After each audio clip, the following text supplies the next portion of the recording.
श्रीमद् देवी भागवत कथा पूज्य संत श्री त्र्यंबकेश्वर जी चैतन्य जी महाराज के श्री मुखारविंद से राम। लोकादाशेषात्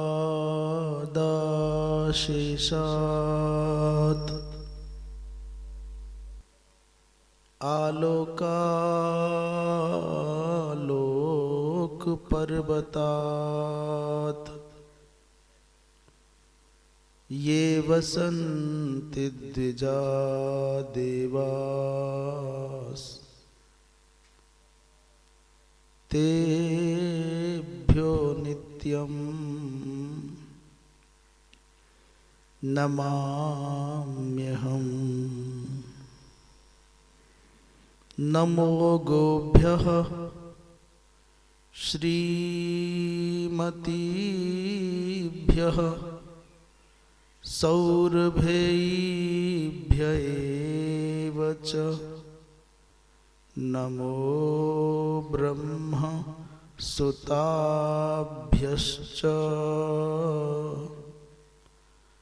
पवित्राभ्यो नमो नमः।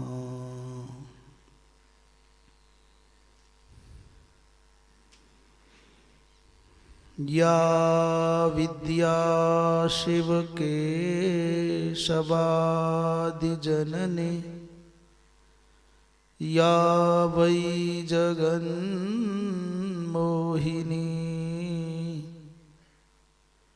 या पंच प्रणवद्विरेफनलिनी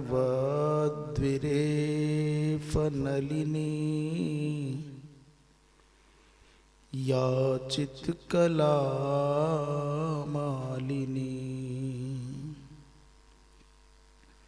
या ब्रह्मादिपिपीलिकान्ततनुषु प्रोता जगत्साक्षिणी सापायात् परदेवता भगवती श्रीराजराजेश्वरी।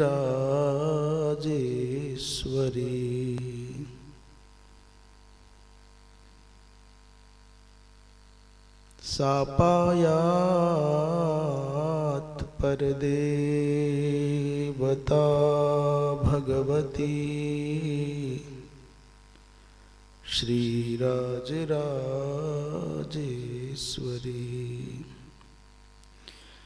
नमः श्री परमहंसास्वादित चरण कमल चिन्मकरंदाय भक्तजनमानस निवासाय श्रीमद्रामचंद्राय।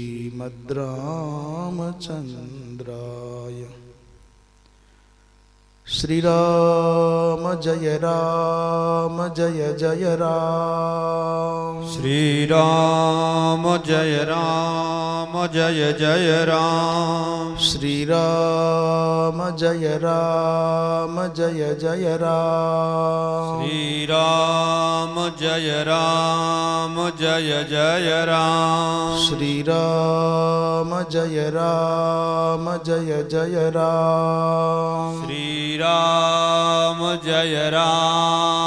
जय जय राम। धर्म की जय हो, अधर्म का नाश हो, प्राणियों में सद्भावना हो, विश्व का कल्याण हो, गो हत्या बंद हो, गौ माता की जय हो। परम पूज्य धर्म सम्राट स्वामी श्री करपात्री जी महाराज की जय हो। परम पूज्य सद्गुरुदेव भगवान की जय हो। सिद्धेश्वर महादेव की जय हो। जगदम्बा मैया की जय हो।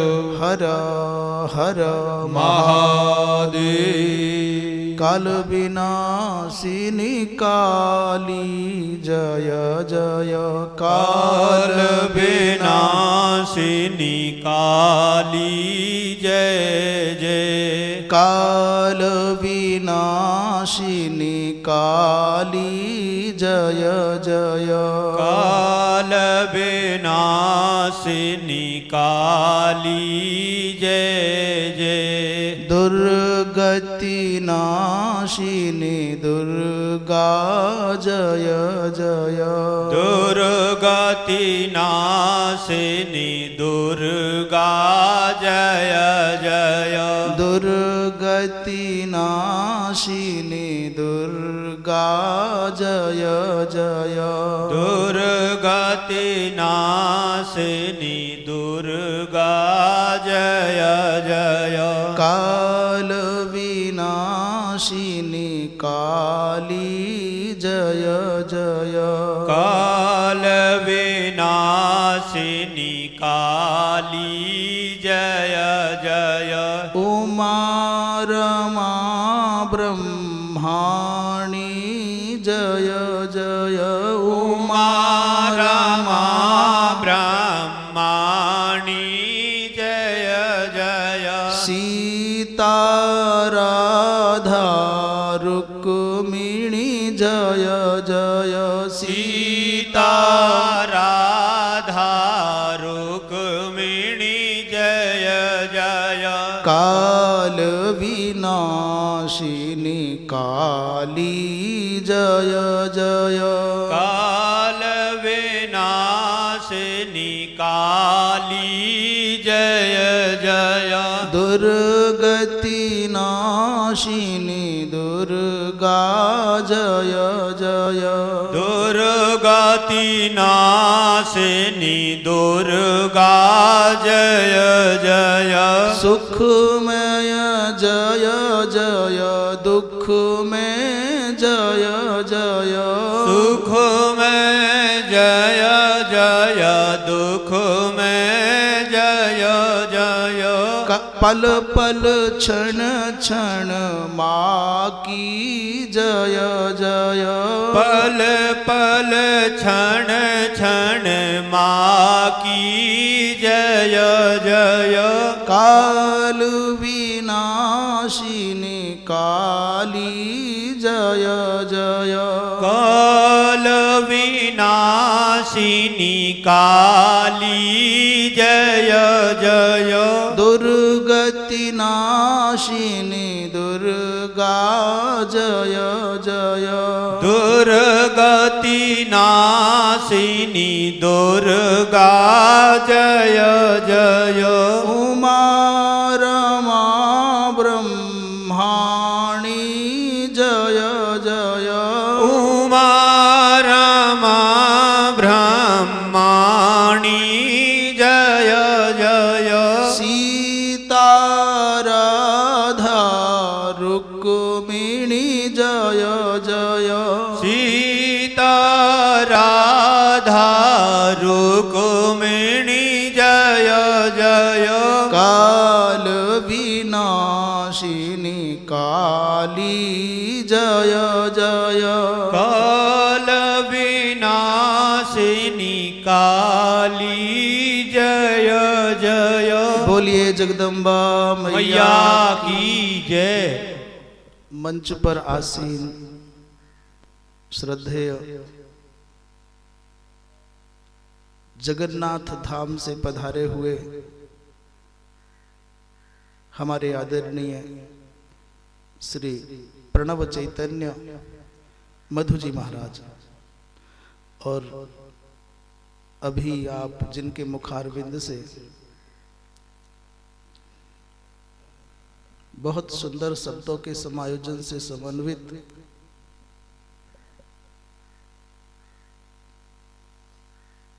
आख्यान श्रवण कर रहे थे, ऐसे आचार्य स्वदेश जी यजमान के दायित्व का निर्वाह करने वाले सोनी जी, और जिनके कुशल संचालन में ये आयोजन आप देख रहे हैं, ऐसे सिद्धेश्वर महादेव सेवा समिति के सभी पदाधिकारीगण, और जिनकी अजस्र ऊर्जा की प्रेरणा से सब लगे रहते हैं अपने अपने कार्यों के संपादन में। ऐसे सर्वदा ऊर्जावान चैतन्य मूर्ति इस महाविद्यालय के प्राचार्य श्रद्धेय डॉक्टर विदिश दत्त जी, श्रद्धामयी मातृशक्ति एवं सुभद्र सज्जन वृंद,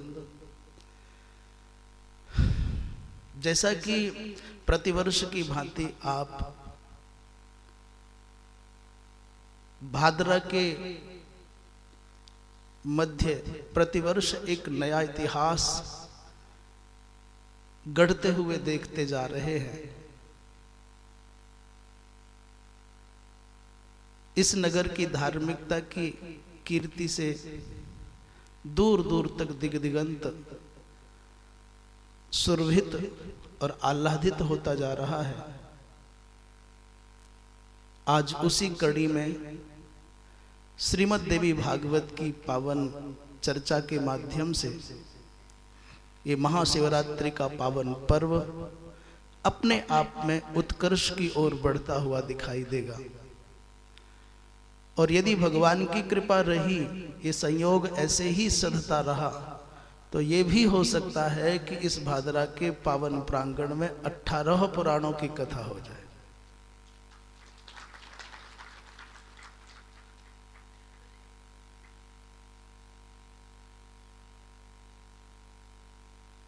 अच्छा, हमको तो ऐसा लगता है कि जैसे हम अपने घर में बैठ करके, अपने भाई बंधुओं के बीच में बैठ करके और अपने मन की बात करते हैं।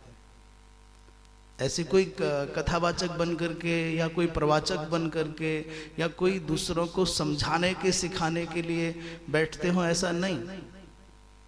ये केवल प्रवचन की माने भाषण की बात नहीं, ये आचरण की भी बात है। ये दूसरों को सुनाने भर के लिए नहीं, अपने आप को भी सुनाने, अपने आप को भी सुनने की बात है। श्रीमद् देवी भागवत के माध्यम से जो जीवनोपयोगी वर्तमान कालिक सूत्र होंगे, हमारे जीवन में कहाँ ये पुराणों के आख्यान उपयोगी हैं, इस पर भी चर्चा करते चलेंगे। और जो सैद्धांतिक रूप से शास्त्र का स्वरूप है, उसकी भी सुरक्षा करते चलेंगे। आओ व्यवहारिकता के साथ अब आध्यात्मिकता में प्रवेश करें। बोलिए जगदम्बा मैया की। नारायणं नमस्कृत्य नरं चैव नरोत्तमं देवीं सरस्वतीं व्यासं ततो जयम उदीरयेत्। श्री सूत जी महाराज नैमिषारण्य तीर्थ में 88,000 महात्माओं के बीच में श्रीमद् देवी भागवत की चर्चा कर रहे हैं। सबसे पहले भगवान नारायण को वंदन किया और उनके अनन्य सखा, अनन्य सहचर भगवान नर को नमन किया। देवी सरस्वती की वंदना कर रहे हैं और इन समग्र 18 पुराणों के प्रवर्तक जो महात्मा व्यास जी हैं, भगवान व्यास हैं, उनको भी नमन कर रहे हैं। और इस जय प्रदान करने वाले, जय नाम है, महाभारत को भी जय कहते हैं, 18 पुराणों को भी जय कहते हैं। तो पूछा भाई ये जय क्यों कहा जाता है? नीलकंठ जी महाराज ने समाधान दिया है कि जिन ग्रंथों के पढ़ने से संसार महाव्याधि पर विजय प्राप्त करने की युक्ति मिल जाए, उन ग्रंथों का नाम जय है। अपने आंतरिक दोषों पर, काम, क्रोध, लोभ, मोह, मद और मात्सर्य, इन षड रिपुओं पर विजय प्राप्त करने की दक्षता जिन ग्रंथों के आश्रय से प्राप्त हो, उनका नाम जय है। संसारम जेतुम सामर्थ्यम आयाति, यही ही जिन धर्म ग्रंथों के द्वारा संसार पर विजय प्राप्त करने की सामर्थ्य आती है, उन ग्रंथों को जय कहा जाता है। तो श्रीमद् देवी भागवत भी उसी कोटि के महापुराणों की गणना में है, इसलिए जय कहा है। भगवती माँ जगदम्बा के महिमा का आख्यान करते हुए सूत जी ने कहा है कि जिन भगवती के पाद पंकज की रज का संकलन करके ब्रह्मा जी महाराज इस संसार को बनाते हैं और विष्णु भगवान इस संसार का पालन पोषण करते हैं, भगवान शंकर परिपक्व हो जाने पर इस संसार को समेट लेते हैं। उस भगवती जगदम्बा के चरणों में हम बारंबार नमन कर रहे हैं। बोलिए जगदम्बा मैया की।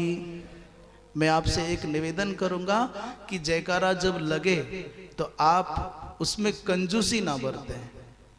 वो आपकी मर्जी है कि कुछ और देने में आपको संकोच लगे, पर जयकारे में संकोच मत करना। यत्पाद पंकज रजः समवाप्य विश्वम ब्रह्मासृजत्यनुदिनं च बिभर्ति विष्णुः रुद्रश्च संहरति नेत्ररथा समर्था तस्यै नमोस्तु सततं जगदम्बिकायै तस्यै नमोस्तु सततं जगदम्बिकायै। ब्रह्मा विष्णु और शंकर तीनों जिन भगवती जगदम्बा के चरण रज का आश्रय प्राप्त करके अपने अपने कार्यों का संपादन करते हैं, उन भगवती जगदम्बा के चरण कमल में हम बारंबार नमन करते हैं। अच्छा, शिव पुराण में लिखा है कि भगवान शंकर सबसे वरिष्ठ हैं। विष्णु पुराण में लिखा है कि भगवान विष्णु सबसे श्रेष्ठ हैं।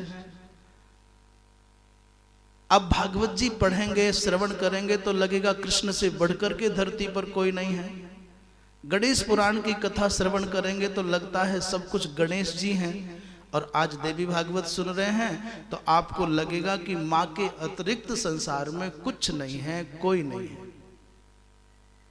जब मन में ऐसी शंका आ जाए कि ये क्या बात है, अलग अलग ग्रंथों के पढ़ने और सुनने पर अलग अलग प्रकार की बातें क्यों आ रही हैं, तो इसमें संशय नहीं करना। मूल बात यह है कि व्यवहारिक धरातल पर चिंतन करोगे तब भी देखने में आएगा कि घर का समग्र व्यवहार एक धुरी पर केंद्रित होता है और उस धुरी का नाम है माँ। चाहे कितना भी प्रभुत्व क्यों ना हो दुनिया में, पिताजी कहीं भी कितने भी बड़े पद पर आसीन हों, पर घर के समग्र व्यवहार की धुरी है, केंद्र है माँ।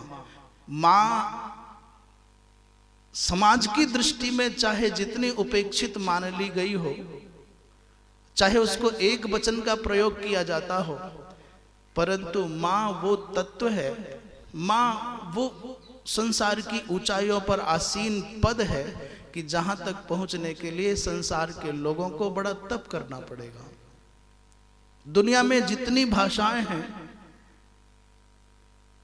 उन भाषाओं में जो जितने भी शब्द हैं, उन शब्दों की समग्र मधुरता को, ममता को, उसके अंदर की जो मृदुता है, उसको संकलित कर लोगे और उसके द्वारा कोई शब्द का निर्माण होगा तो वो माँ होगा। दुनिया की जितनी भाषाएं हैं और उन भाषाओं में जितने शब्द हैं और उन शब्दों में जितनी मधुरता है, सबको निचोड़ करके कोई शब्द का निर्माण होगा तो उसका नाम माँ होगा। राम में आप राम बोलते हैं तो लगता है कि रा कब छूट गया, माँ शेष रह गया। ओम बोलते हैं तो ओम में कब ओ गायब हो गया, माँ शेष रह गया। तो जो राम के और ओम के उच्चारण में व्यक्ति को सुख की, पुण्य की अनुभूति, आनंद की अनुभूति होती है, वही अनुभूति, वही पुण्य का लाभ माँ शब्द के उच्चारण में होता है। इसलिए चोट लगती है, आदमी को दर्द लगता है तो सीधी माँ याद आती है, कोई याद नहीं आता। भगवान शंकर की बड़ी महिमा है, परंतु भगवान शंकराचार्य ने कहा, बाबा तुम भोलेनाथ, तुम दुनिया में चाहे जितना डमरू बजाओ, पर जब तक भगवती माँ जगदम्बा के साथ में आपका विवाह नहीं हुआ था, कोई पूछता ही नहीं था। ऐसे ही बने ठने घुमा करते थे, कौन पूछता था। भवानी त्वत्पाणि ग्रहण परिपाटी फलमिदम, तुम शमशान में रहने वाले और हाथ में तुम्हारे नृकरोटी माने मनुष्य की खोपड़ी है, उसमें भिक्षा करते हो, कौन पूछता था तुमको। पहनने के लिए कपड़े नहीं, रहने के लिए घर नहीं, खाने को रोटी नहीं, तुम्हारा कोई घर परिवार नहीं, पर जब से भगवती माँ जगदम्बा के साथ में आपका पाणी ग्रहण हुआ है तो आप दुनिया में विश्वंभर हो गए, विश्वनाथ हो गए, तुम्हारी बड़ी महिमा बढ़ गई है। हे भवानी त्वत्पाणि ग्रहण परिपाटी फलमिदम। संसार में जो शंकर भगवान की प्रतिष्ठा बढ़ी वो माँ की कृपा। ऐसे ही क्रमशः विभिन्न प्रकार के प्रसंगों के द्वारा माँ के महत्व को, माँ की महिमा को हम और आप जानने का प्रयत्न करेंगे। नैमिषारण्य तीर्थ में इन महात्माओं के बीच में श्री सूत जी महाराज जब कथा कहना प्रारंभ कर दिए तो सौनक जी ने पूछा, भगवान कथा के श्रवण के फल का जितना वर्णन अन्य अन्य ग्रंथों में हुआ है, महाराज इस श्रीमद् देवी भागवत के श्रवण की महिमा क्या है, फल क्या है? इस महापुराण के महात्म पर चर्चा करते हुए सूत जी महाराज कहते हैं कि एक व्यक्ति अमृत का पान करता है तो स्वयं तर सकता है, परंतु श्रीमद् देवी भागवत का पान करने वाला व्यक्ति स्वयं नहीं तरता, अपितु पूरे के पूरे परिवार को अपने साथ तार देता है। अमृत पान करने पर एक व्यक्ति के मुक्ति होने की संभावना है, परंतु जो व्यक्ति श्रीमद् देवी भागवत की कथा का श्रवण करता है वो स्वयं नहीं अपितु परिवार के सहित अजरता और अमरता को प्राप्त करता है। सुधा पान से एक बस अजर अमरता पात। अमृत का पान करने से केवल एक व्यक्ति अजरता और अमरता को पाता है, पर कथा भागवत सुनत ही सकुल मनुज तर जात। श्रीमद् देवी भागवत की कथा का श्रवण करने से परिवार के सहित व्यक्ति का उद्धार हो जाता है।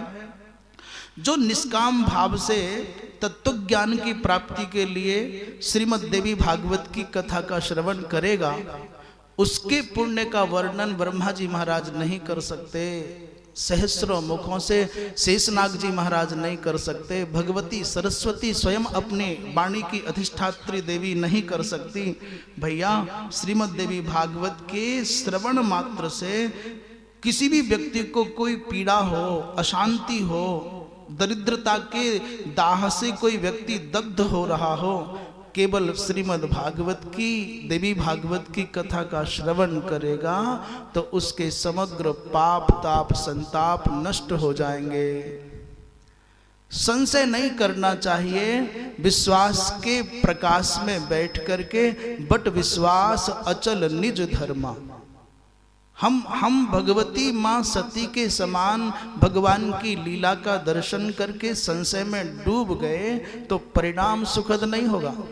और भगवान शंकर के समान भगवान जैसे भगवान शंकर ने राघवेंद्र सरकार की लीला का दर्शन करके बट की छांव तले बैठ करके भरोसा कर लिया, उनके जीवन में सर्वदा आनंद रहा। परंतु माता सती के मन में थोड़ा संशय आ गया और उस थोड़े से संशय का परिणाम क्या हुआ है आप सब जानते हैं। इसलिए भैया धर्म शास्त्रों में, इन धर्म ग्रंथों में जो लिखा है वो अक्षरशः सत्य है। उसमें रंच मात्र भी कोई सोचे कि एक अक्षर भी कोई संशय की बात है या अविश्वास की बात है तो ये उचित नहीं है। बोलिए जगदम्बा मैया की। बोले महाराज आप कह रहे हैं दुख मिट जाते हैं, इससे पहले कभी ऐसा हुआ? बोले हाँ हुआ। एक समय की बात है, भगवान कृष्ण द्वारिकापुरी में रहते थे तो भोजवंशीय सत्राजित नामक एक भगवान सूर्य के उपासक भी द्वारिकापुरी में रहा करते थे। भगवान सूर्य की उपासना करने के फलस्वरूप उनको एक बड़ी अद्भुत मणि प्राप्त हुई जिसका नाम था स्यमंतक मणि। श्रीमद् भागवत में कथा आती है। उस स्यमंतक मणि की ये महिमा है कि जहां ये मणि रहती है वहां पर दुर्भिक्ष, महामारी, अतिवृष्टि और अनावृष्टि नहीं होती। वहां पर कोई दरिद्रता, कोई व्याधि नहीं रहती। वहां सर्वदा मंगल और आनंद की वृष्टि बनी रहती है। एक दिन उस मणि को अपने कंठ में धारण करके सत्राजित आए भगवान कृष्ण की सभा में, और वो जो मणि थी महाराज ऐसा चमकती थी जैसे कि सूर्य धरती पर उतर आए हो। किसी व्यक्ति के पास में कोई अच्छे वस्त्र हो या अंगूठी हो या चैन हो अपनी बनवाई हुई, तो जब तक कई लोग तो अपनी चैन को दिखाने के लिए कॉलर को खुला छोड़ करके पीछे और कर लेते हैं कि हमारी सोने की चैन दिख जाए ठीक से।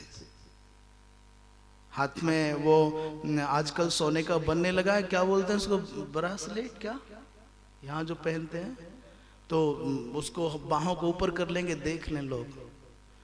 एक तो गजब की घटना हो गई। अब सच्ची है कि नहीं ये गारंटी नहीं, पर घटना घटी है तभी तो चर्चा में है। एक बुढ़िया माँ ने पूरे जीवन की संपत्ति दांव पर लगा करके सोने की छोटी सी अंगूठी बनवाई और बनवाकर ले तो आई, पहन भी ली, पूरे गांव में घूम आई, परंतु किसी ने पूछा नहीं माई एक अंगूठी कहां से आई है। वो घर घर घूम आई पर किसी ने पूछा ही नहीं भाई अंगूठी कहां से आई है। और जब तक आपके द्वारा किए गए कार्य की प्रशंसा नहीं होती तब तक आपके चित्त को प्रसन्नता भी नहीं होती। आप त्याग बहुत कर रहे हैं पर उसकी प्रशंसा नहीं होगी तो त्याग मरने लग जाएगा। उस बुढ़िया माँ ने सोचा ने पूरे गांव में घूम आई और किसी ने ये तक नहीं पूछा कि अंगूठी कहां से आई, कैसे बनवाई। गुस्से में आकर के अपनी झोपड़ी में आग लगा ली। गांव के लोगों ने देखा बेचारी बुढ़िया अकेली है, उसकी झोपड़ी में आग लग गई, दौड़े दौड़े आए, पानी डाला तो कहे देखो यहाँ बुझाओ यहाँ बुझाओ, उंगली दिखा दिखा करके बार बार के। एक गांव का मजाक किया था वो हंसी करने वाला, मैं आपकी ओर नहीं देख रहा उसकी नजर पड़ गई क्योंकि जिस उंगली में अंगूठी पहनी थी उसी को बार बार देखो भैया यहाँ सबकी आंखों के सामने ले जाए। उसने कहा ताई ये अंगूठी कहाँ से लेकर के आई, कब बनवाई, अरे बहुत अच्छी है, अरे कि तेरा नाश जाए, थोड़ी देर पहले पूछ लिया होता तो झोपड़ी में आग क्यों लगानी पड़ती है। हमारे गले की चैन के बारे में लोग चर्चा करें, हमारी उंगली की अंगूठी के बारे में लोग चर्चा करें, हमने जो वस्त्र पहने हैं वो लोगों की नजर में आए, हमने मकान बनाया है तो देखने आओ, नहीं तो हम तुमको खाने का दावत देंगे, बुलाएंगे, देखो हमने घर बनाया है। तब तक चैन नहीं आता जब तक कि हमारी उपलब्धियों के बारे में लोगों को ज्ञान ना हो जाए, लोग चर्चा का विषय ना बनाए। सत्राजित के मन में था कि ये मणि मिली है तो दुनिया जान जाए कि मेरे पास में कुछ है। और महाराज जैसे ही सभा में आया तो लोग उठ करके खड़े हो गए, लोगों ने समझा भगवान सूर्य आ गए, पर भगवान कृष्ण ने कहा ना भैया भगवान सूर्य नहीं आए, ये तो भगवान सूर्य के उपासक हमारे भाई हमारे मित्र सत्राजित आए हैं। सत्राजित के बैठ जाने पर भगवान कृष्ण ने कहा मित्र ये जो मणि है ये 8 भार सोना देती। 8 भार सोने का मतलब है एक भार को अनुमानित रूप से 40 किलो माना गया है। साधारणतया एक व्यक्ति जितने वजन को उठा सके उसको 1 मन कहा जाता है, तो 8 मन सोना नित्य वो मणि दिया करती थी। भगवान कृष्ण ने कहा कि देखो ये तुम्हारे यहाँ रहना ठीक नहीं है, राजा के राजकोष में जमा कर दो, इसमें तुम्हारा भी कल्याण और राज्य की वृद्धि भी होगी। सत्राजित बेचारे अनमने हो गए, हमने कितनी तपस्या करने के बाद में ये मणि पाई और कृष्ण की नीयत खराब हो गई, अभी आदत नहीं बदली है। बचपन में मक्खन चुराया, आगे थोड़े बड़े हुए तो कपड़े चुराए, फिर लोगों की संपत्ति चुराने के चक्कर में पड़ गए हैं, ऐसे बुदबुदाते हुए अपने घर आ गए।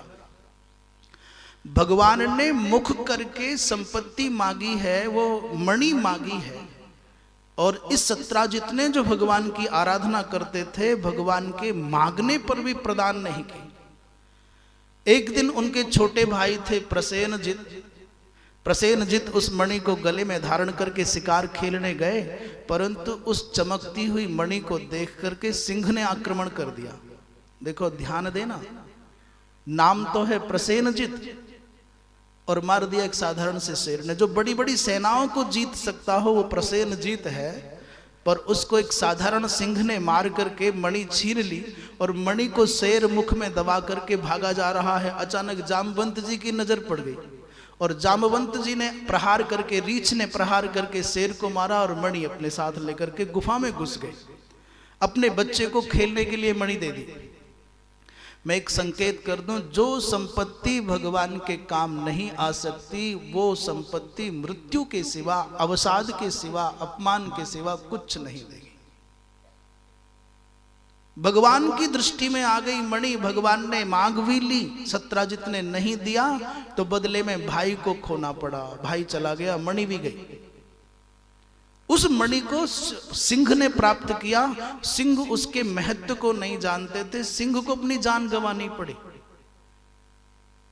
अब सत्राजित ने पूरे द्वारिकापुरी में घूम घूम करके कहा, भैया इस कृष्ण ने मुझसे मणि मांगी थी और मैंने मणि नहीं दी तो मेरे भाई को मरवा दिया है और मणि इसने चुरा ली है। धीरे धीरे ये चर्चा, कई बार हमारे बारे में वो बातें चलती हैं जो हमको ज्ञात नहीं होती। बाकी सब दुनिया जानती है, हमको नहीं पता चलता है।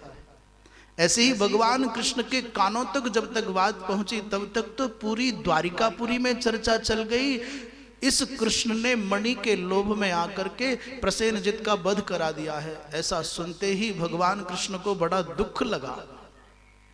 उन्होंने पूरे नगर के श्रेष्ठ जनों को बुलाया और कहा, भैया मेरे ऊपर मिथ्या कलंक लग गया है, आप सब मेरे साथ चलो, हम खोजेंगे कहाँ मणि है, कहाँ प्रसेनजित है। नगर से निकल करके बाहर गए तो मरा हुआ प्रसेनजित मिल गया। और थोड़ी दूर चल रहे हैं तो रक्त गिरने के कुछ बिंदु, रक्त के बिंदु पड़े हैं। उन चिन्हों का अनुसरण करते आगे बढ़े तो एक जगह शेर मरा हुआ पड़ा है, पर मणि वहां भी नहीं मिली। उसके बाद एक रीछ के पैरों के चिन्ह छपे हैं, उनका अनुकरण करते करते गए तो एक गुफा के द्वार तक वो चिन्ह दिखे, फिर नहीं दिखाई दिया। भगवान कृष्ण ने कहा, भैया आप लोग यहाँ इंतजार करना, मैं इस मणि का पता लगा के आता हूं। लो अथ लोक मुखोदगीर्णा किम बदंती पुरे अभवत। पूरे के पूरे नगर में ये बदनामी फैल गई भगवान कृष्ण की कि मणि के लिए इन्होंने अपने मित्र सत्राजित के छोटे भाई को मरवा दिया है। इस कलंक को मिटाने के लिए भगवान गए और जैसे ही उस गुफा में प्रवेश किया तो भैया 12 दिन हो गए। अंदर गुफा में गए हुए भगवान को 12 दिन हो गए, अभी तक लौट करके भगवान आए नहीं। इन नगर के लोगों को, द्वारिकापुरी के लोगों को डर लगा कि कहीं ऐसा ना हो कृष्ण चले गए हों, अब हमारी भी बारी आ जाए, इसलिए वो 12 दिन तक इंतजार करके लोग लौट आए। द्वारिकापुरी में सन्नाटा छा गया, लोग शोक में डूब गए और लोगों के मन में ये बात बैठ गई, इस दुष्ट सत्राजित ने हमारे कृष्ण को मरने के लिए जंगल में भिजवा दिया है, इसलिए कलंक लग गया सत्राजित के माथे पर। इधर दुनिया के लोग बेचारे लगे पड़े हैं सत्राजित को गाली देने में, और उधर भगवान कृष्ण जब गुफा में प्रवेश किए तो वहां एक छोटे बच्चे के हाथ में स्यमंतक मणि को देखा। वो मणि से खेल रहा था। अनजाने इस पुरुष को, कृष्ण को देख करके रोने लग गया। दौड़े दौड़े जामवंत आए और बिना विचार किए कृष्ण से भिड़ गए। एक एक करके 27 दिन बीत गए। दोनों में बड़ा भारी युद्ध हुआ। 27 दिन तक युद्ध होने के अनंतर जब जामवंत जी महाराज की हड्डी पसलियां दर्द करने लग गई तो भगवान के चरणों में गिर करके बोले, प्रभु आज तक मेरी जिंदगी में ऐसा अवसर कभी नहीं आया कि कोई व्यक्ति 7 मिनट भी मेरे साथ में लड़ सका हो, और 27 दिन बीत गए। आपको याद होगा जामवंत जी वो हैं जब मेघनाद ने, जिनके बारे में रामचरितमानस में कहा गया है कि जामवंत मंत्री अति बूढ़ा, त्रेता युग में जो अत्यंत वृद्ध थे, और मेघनाद ने बूढ़ा मान करके जामवंत को अपना निशाना नहीं बनाया। हनुमान जी को, सुग्रीव को, विभीषण को, राम को, लक्ष्मण को, सबको अपने कब्जे में कर लिया, नागपास में बांध लिया, पर जामवंत जी को बूढ़ा मान करके नहीं। उन जामवंत जी ने एक पैर पकड़ करके घुमा करके मेघनाद को फेंका तो लंकापुरी में अपनी माँ के दरवाजे पर जाकर के गिरा। बहुत बुढ़ापे की घटना है, और मेघनाद को उठा करके फेंका, पर आज त्रेता बीत गया, द्वापर का अंतिम समय आ गया है। आज वो जामवंत जी महाराज भगवान कृष्ण के साथ में 27 दिन तक लड़ रहे हैं। लोगों ने पूछा, महाराज ये तो भगवान राम के समीप रहे, बड़े ज्ञानी हैं, ब्रह्मा के अंश से अवतरित हैं, इनको भगवान कृष्ण के बारे में ज्ञान नहीं हुआ कि ये भगवान है? बोले कारण ये था, जब महाभारत का युद्ध संपन्न हो गया, रावण मर गया, तो सारे लोग खुश हैं, पर जामवंत जी महाराज उदास हैं। रावण के मर जाने पर सबको खुशियां मनाई जा रही हैं, सब खुशी मना रहे हैं, पर जामवंत के चेहरे पर बड़ी उदासी का भाव आ गया। राम जी ने पूछा, क्या बात है तातश्री, कैसे परेशान हो? बोले महाराज रावण मर गया। बोले हाँ मर गया। बोले मेरा तो नंबर ही नहीं आया, मेरे हाथों में भगवान खुजली होती है, मैं किसके साथ में युद्ध करूंगा? मैंने सुना था कि रावण बड़ा बलवान है, तो शायद मेरा नंबर आ जाए, पर अब इस धरती पर कोई नहीं है जिसके साथ में युद्ध करके मैं अपने हाथों की खुजली मिटाऊंगा। तो भगवान राम ने मुस्कुराते हुए कहा, प्रभु ये भी नंबर आ जाएगा, पर अभी नहीं। द्वापर युग में जब मैं कृष्ण बन करके आऊंगा, तब तुम्हारी भूख मिटाऊंगा। वही वरदान भगवान राम ने दिया, आज यहां पूर्ण हुआ। बोलिए जगदम्बा मैया की। इधर द्वारिकापुरी में वसुदेव जी महाराज बड़े बेचैन रह रहे हैं। कृष्ण के बिना पूरी की पूरी द्वारिकापुरी उदासी के आगोश में पड़ी है। चिंता में डूबे हुए वसुदेव जी महाराज एक दिन अचानक नारद जी महाराज पधार गए, और नारद जी महाराज के आने पर वसुदेव जी उनके चरणों में सर रख करके आंसुओं से, माने जोर जोर से बच्चे की तरह से बिलक बिलक करके रोने लगे, बाबा मेरे लाला के बिना मेरो मन नहीं लगे है, इस समग्र संसार मुझको शून्य जैसा नजर आता है, मेरे जीवन की सारी खुशियां एक कृष्ण के बिना सब उजड़ गई हैं, ऐसी कृपा करो कि मेरे कृष्ण लौट करके आ जाएं।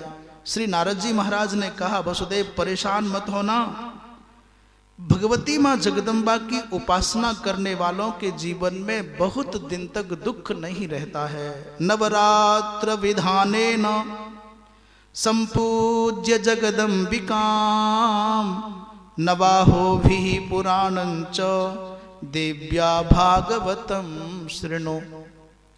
उसी समय नवरात्रि आ रही थी। नारद जी ने कहा, वसुदेव परेशान मत होना, इन नवरात्रियों में भगवती माँ जगदम्बा की आराधना करो और श्रीमद् देवी भागवत की मंगलमयी कथा का श्रवण करो, इसके प्रभाव से कृष्ण अतिशीघ्र लौट आएंगे। नारद जी महाराज ने जैसे ही अपनी बात कही, अचानक वसुदेव जी महाराज को पुरानी बात याद आ गई, और वसुदेव जी महाराज कह रहे हैं, भगवान ठीक कहते हो, आप सत्य कहते हो।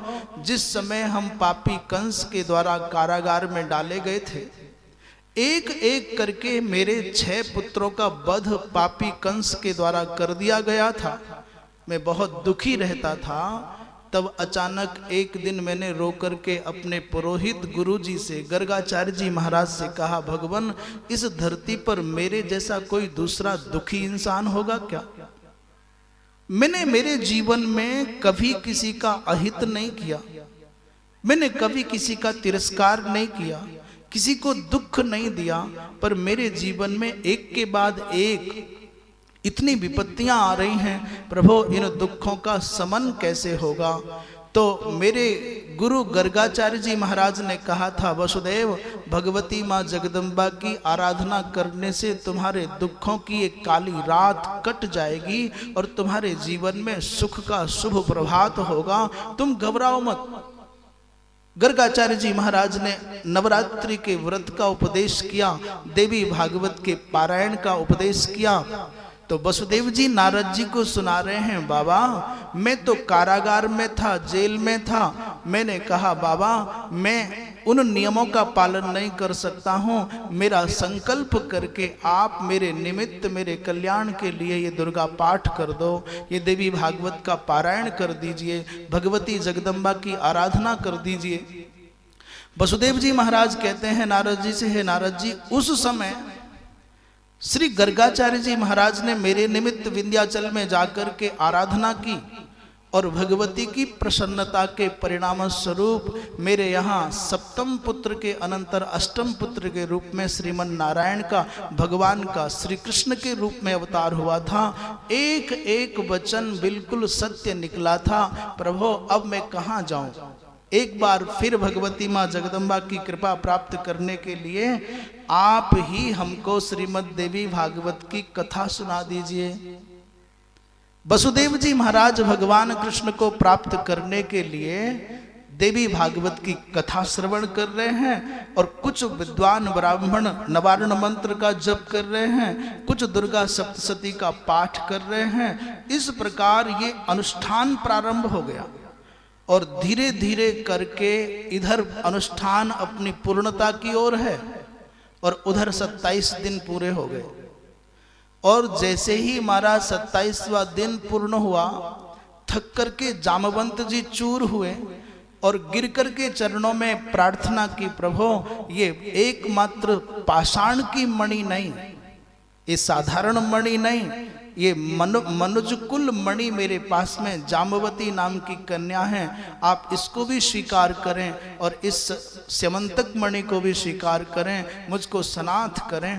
इधर ब्राह्मण देवता भगवती दुर्गा का अनुष्ठान संपन्न करके वसुदेव जी महाराज से मंत्रार्थाः सफला संतु पूर्णा संतु मनोरथाः इस प्रकार आशीष दे रहे थे और अचानक जाम्बवती को लेकर के भगवान कृष्ण दूसरी दिशा से प्रकट हो रहे थे। जैसे ही यज्ञ अनुष्ठान संपन्न हुआ, देवी भागवत की कथा पूर्ण हुई, वैसे ही भगवान कृष्ण वहाँ भगवान कृष्ण का प्रादुर्भाव हो गया। वसुदेव जी महाराज के सहित पूरे के पूरे द्वारिकापुरी में आनंद का, उल्लास का वातावरण हो गया।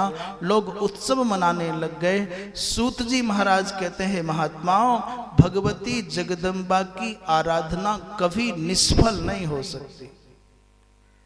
अरे बाबा, कितना भी तुम्हारा बड़ा अपराध हो, चाहे जितने तुम अपराधी हो, परंतु माँ थोड़ी देर को आपसे नाराज हो सकती है। आपने आंसू गिरा करके माँ के सामने आप पहुंच गए और क्षमा मांग ली। माँ बहुत देर तक आप पर नाराज नहीं रह सकती, चाहे तुम लाख बुरे क्यों ना हो। जब संसार की साधारण सी माँ भी तुम्हारे अपराधी होने पर भी तुमको त्याग नहीं सकती, तुम्हारा तिरस्कार नहीं कर सकती, तुमको रोते हुए देख नहीं सकती है, तो वो सकल जगत की जननी माँ जगदम्बा चाहे जितनों कोई पतित क्यों ना हो, चाहे जितना ही कोई बुरा क्यों ना हो, उसको कैसे त्याग सकती है। बालक, छोटा सा बालक, उसकी नाक निकलती हो, गंदगी में पड़ा हो, मिट्टी में सना हुआ हो, ये माँ दौड़ करके जाएगी, ये परवाह नहीं करती है कि उस पर मिट्टी लगी है, मेरा आंचल गंदा हो जाएगा। कीच में सने हुए बालक को भी उठा करके अपनी गोद में बिठा लेती है। तो जब संसार की साधारण माँ में इतनी करुणा है, इतनी बत्सलता है, इतनी दया है, तो फिर जगत जननी जगदम्बा की करुणा, दया और वात्सल्य का परिमाप कौन करेगा। इसलिए संसार के जितने भी सताए हुए लोग हैं, सब भगवती माँ जगदम्बा की शरण में जाने पर सनाथ हुए हैं, कृतकृत्य हुए हैं, दुख से मुक्त हुए हैं। चाहे चंड मुंड का प्रसंग हो, चाहे शुंभ निशुंभ का प्रसंग हो, चाहे रक्तबीज की कथा हो और चाहे महिषासुर का आख्यान हो। जब दुनिया में इन दैत्यों का, इन बुराइयों का, इस अत्याचार का कोई समाधान नहीं हुआ, तब सब देवता और महात्मा मिलकर के भगवती जगदम्बा की शरण में जाते हैं और माँ जगदम्बा इन पापियों के अत्याचारों का, अन्यायों का, इनका सबका समाधान करती है और संसार को सुख प्रदान करती है। साधारण माँ की करुणा और जगदम्बा भगवती माँ राजराजेश्वरी की करुणा की तुलना करोगे, अपनी सामर्थ्य के अनुसार ये संसार की माँ जैसे करुणा से भरी है, वैसे ही वो जगदम्बा भी करुणा से भरी है। सूत जी महाराज कहते हैं, महात्माओं और क्या बताऊं, चाहे जितना विषम से विषम, चाहे जितनी प्रतिकूलता हो, चाहे जितना भी भयंकर से भयंकर दुष्कृत हो गया हो, चाहे जितना दरिद्रता के दाह से दग्ध प्राणी हो, भगवती की आराधना करेगा तो शीघ्र ही उस संकट से पार जाकर के सुख पावेगा। बोलिए जगदम्बा मैया।